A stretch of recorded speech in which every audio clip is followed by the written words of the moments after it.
ఇస్తే ఈయన ఇంకొక 4-5 దాదాపు అంత అన్ని అడుగులు. ఎందుకంటే ఉదాహరణకి చిన్న బిడ్డలకి రాజశేఖర రెడ్డి గారి వల్ల అసలు చంద్రబాబు ఏం కార్యక్రమం చేసిన పాపాల వల్ల 14 ఏళ్ళు ముఖ్యమంత్రిగా ఉండడే కానీ అతను చేసింది ఏది ఒక పుణ్యకార్యం ఒక్కటి కూడా లేదు.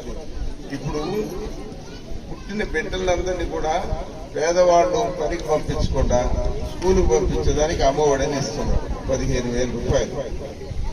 తర్వాత ఆ పిల్లలకు పోయిన పిల్లలకి స్కూలుకు పోవడానికి డ్రెస్సులు, బూట్లు, సాక్స్, పుస్తకాలు, స్కూలుకు పోతే మధ్యాహ్నం పూట భోజనం, పౌష్టికాహారం అన్ని చేస్తున్నాడు.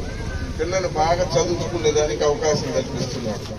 ఆ స్కూల్లో కూడా ఎంత బాగా చేశారు. నాడు నేడు కింద స్కూళ్ళన్నీ బాగా చేశారు. బెంచీని కొత్తగా వేశారు, ఫ్యాన్లు పెట్టారు, టాయిలెట్స్ కట్టించారు.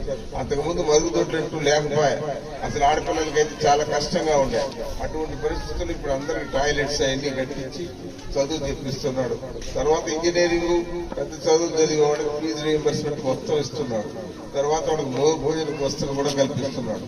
ఇట్లా ఒకటి కాదు, రైతు భరోసా కేంద్రాలు గ్రామంలోనే పెట్టాడు.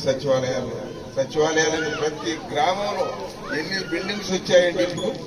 సచివాలయాల బిల్డింగ్లు, రైతు భరోసా కేంద్రాలు, విలేజ్ క్లినిక్లు, డాక్టర్లు వచ్చి మనం విచారించడం, మన ఆరోగ్యం ఎట్లుందో చూడడం, ఇన్ని గొప్ప కార్యాలు చేశాడు. 5 సంవత్సరాలు, ఇంకా 5 సంవత్సరాలు పూర్తి కాల, 4 సంవత్సరాల 10 నెలలు, 58 నెలలు, ఇంకా 2 నెలలు పూర్తి కావాల్సి ఉంది.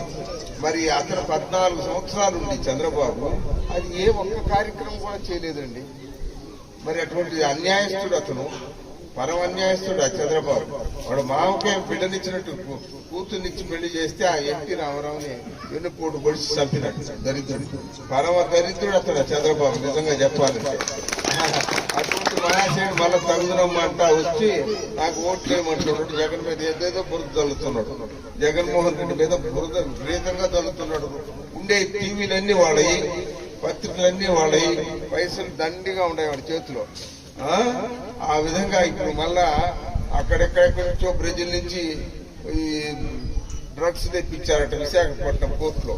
అవి వాళ్ళే తెప్పించినట్టున్నారు. అది రేపు చేస్తుంది, సిబిఐ ఎంక్వైరీ చేసుకుంటే ఎవరైనా తేలుస్తారు వాళ్ళు. కానీ ఆ తేలి లోపలే మన మీద నెప్పం వేస్తాం, జగన్మోహన్ రెడ్డి మీద నెప్పం వేస్తాం. అంత అన్యాయస్తుడు అతను చంద్రబాబు. అందుకొరకు దయచేసి అందరూ అసలు ఓటు అడగడానికి అర్హతే లేదు ఆ చంద్రబాబు. 14 ఏళ్లు ముఖ్యమంత్రిగా చేసి ఒక్క మంచి కార్యక్రమం నేను చేశానని చెప్పుకోవడానికి లేదు. ఆ పరిస్థితుల్లో ఇప్పుడు నాయనా మీకు ఇప్పుడు చంద్రబాబు 1000 రూపాయలు పెన్షన్ ఇస్తున్నాడు, 40 లక్షల మందికి ఇచ్చాడు. ఇప్పుడు చంద్రబాబు టైంలో ఎన్ని పెన్షన్లు వచ్చినాయి ఈ గ్రామంలో? ఇప్పుడు జగన్మోహన్ రెడ్డి టైంలో ఎన్ని పెన్షన్లు వస్తున్నాయి ఎవరైనా చెప్పగలరా?